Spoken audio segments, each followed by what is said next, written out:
I've had the great fortune of doing multiple inner awakenings, and I've seen that time and again people tell me only one thing as a testimony.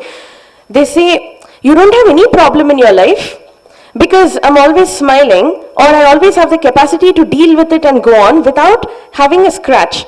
And that has been the most powerful testimony of the inner awakening effect on me. So people are always, they come with a complaint like, oh, this happened, that happened, they feel drained. But whenever they see me, they're like, you're certainly doing some kind of magic. It's not possible like this, not humanly possible. Only in this Varanasi inner awakening, I realized why people are feeling that way.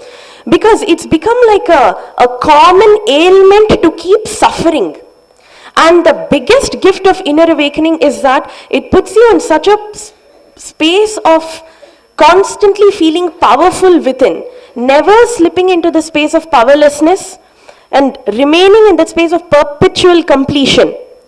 That you just know what to do to deal with anything that comes by in your life and to simply rewrite your future. And even if you have done any mistakes in your past, you can literally rewrite that and correct its effects on your present. And that has been one of my greatest takeaways in this Varanasi IA.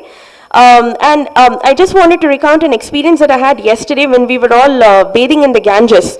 We had this very powerful death process with you, JG, and yesterday me and Bhakti Rupa Nanda, we nearly drowned in the thing, and it's as if it happened only to us.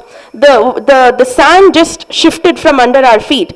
And during that time, I remember my head was completely submerged inside. I was literally somersaulting in the water, and not a single second of panic hit my system.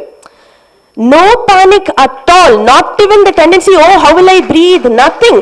And within few, I think 20 seconds I was underwater, and right after that, because of a zero panic, I literally found the ground back under my feet and I was outside. And everyone was just smiling, laughing. It's as if it just happened to me. And even after that, I did not have the hangover of, oh my God, this happened, that happened, nothing. So that is a great testament of the fact that the death process really does amazing things to your inner system, and you really cannot start living unless you have learned how to die first.